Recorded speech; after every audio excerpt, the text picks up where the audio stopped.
The folder hit the conference table so hard the sound echoed off the walls.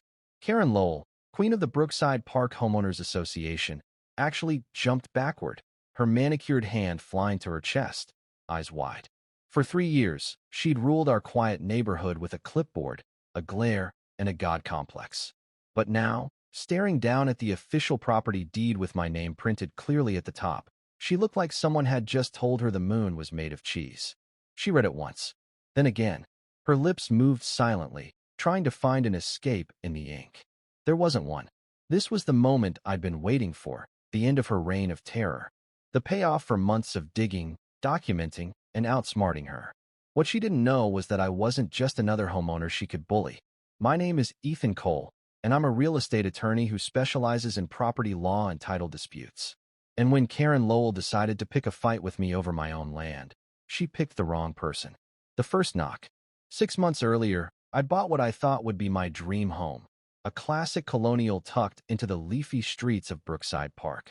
After years of 70-hour workweeks in corporate law, I wanted quiet evenings, a garden, maybe a dog. The previous owner, Mr. Dalton, had kept the place pristine. Then, 2 weeks after moving in, I heard the sharp, rhythmic click-click-click of high heels marching up my walkway.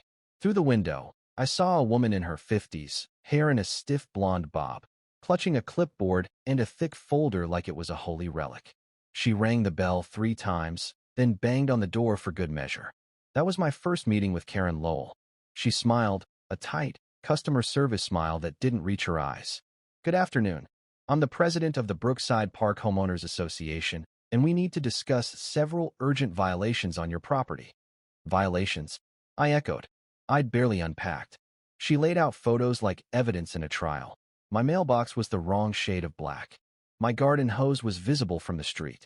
And my bird feeder, yes, the one hanging from my oak tree, was an unauthorized structure that required committee approval. Each came with a fine. Total, $850. Due in 30 days.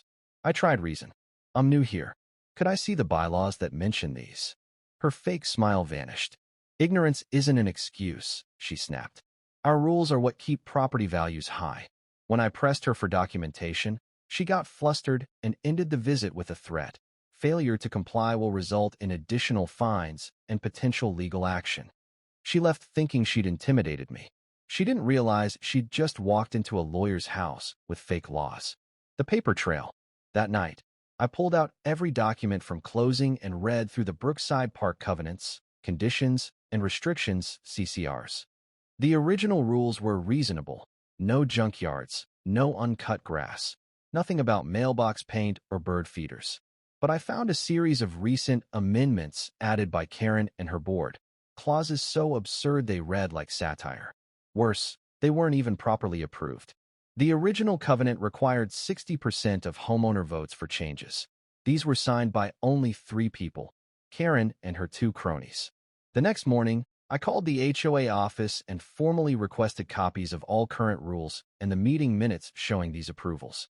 The secretary sounded nervous. I'll have to check with Mrs. Lowell." Then she hung up.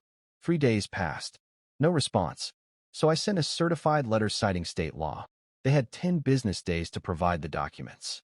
Instead of a reply, Karen showed up again, this time with 2 board members flanking her like bodyguards.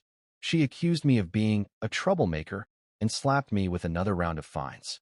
My total, $1,500. That's when I knew it wasn't about community standards. It was a racket.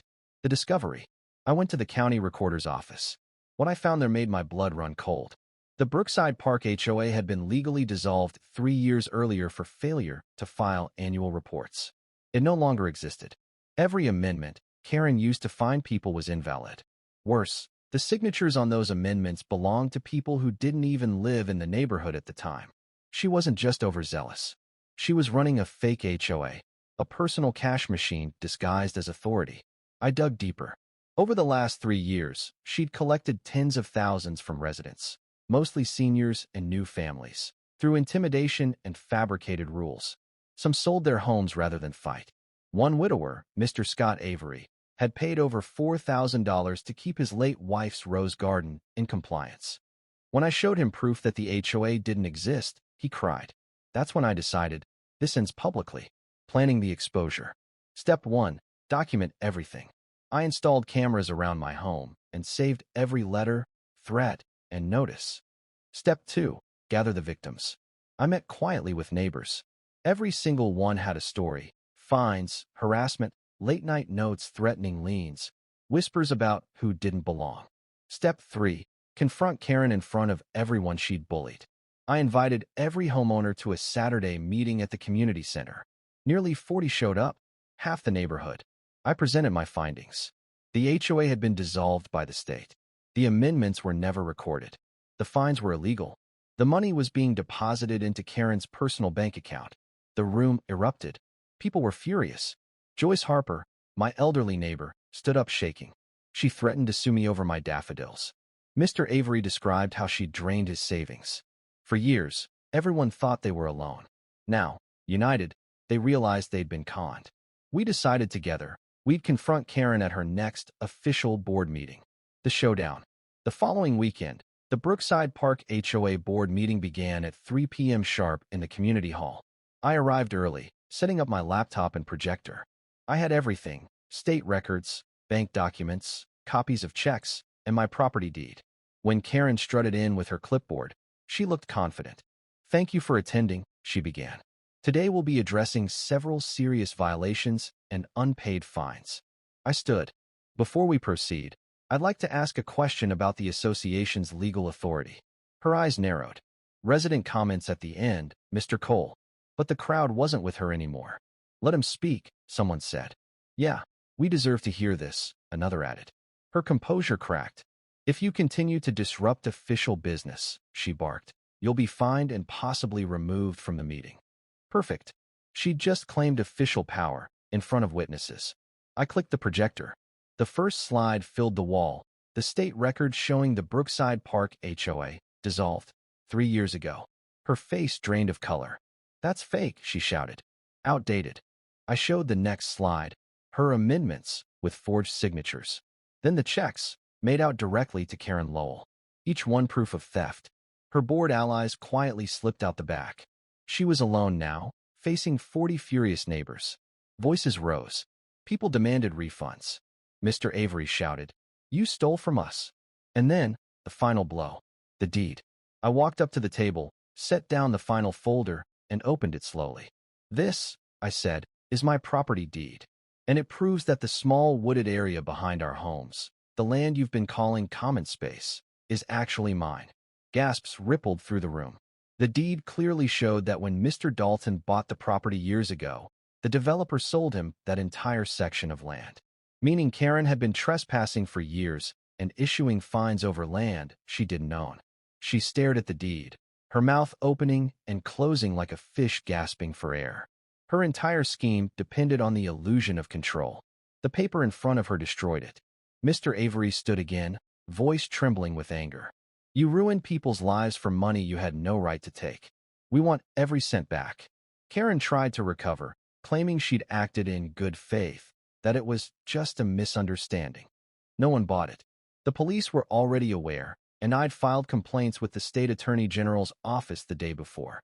Her empire crumbled right there, in front of the neighbors she'd spent years bullying. The aftermath. The following weeks were a blur of justice. The state launched a formal investigation. Karen Lowell was charged with fraud, theft, and extortion. Over $60,000 in stolen funds were traced to her accounts. She eventually pled guilty, served jail time, and was forced to sell her house to pay restitution. The neighborhood changed overnight.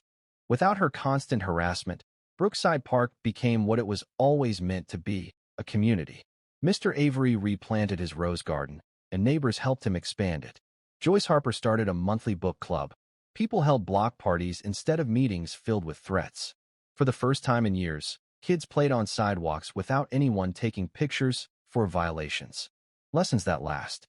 The state attorney general used the case to strengthen laws against fraudulent HOAs. Other scams were uncovered across the state using the same tactics. My case became a teaching example in law schools and homeowner workshops. As for me, I stopped working for corporations and started helping regular people, families, retirees, first-time buyers, stand up to predatory HOAs. I learned something profound. Fraud thrives on isolation and ignorance. Karen Lowell's power came not from authority, but from people being too afraid or uninformed to challenge her.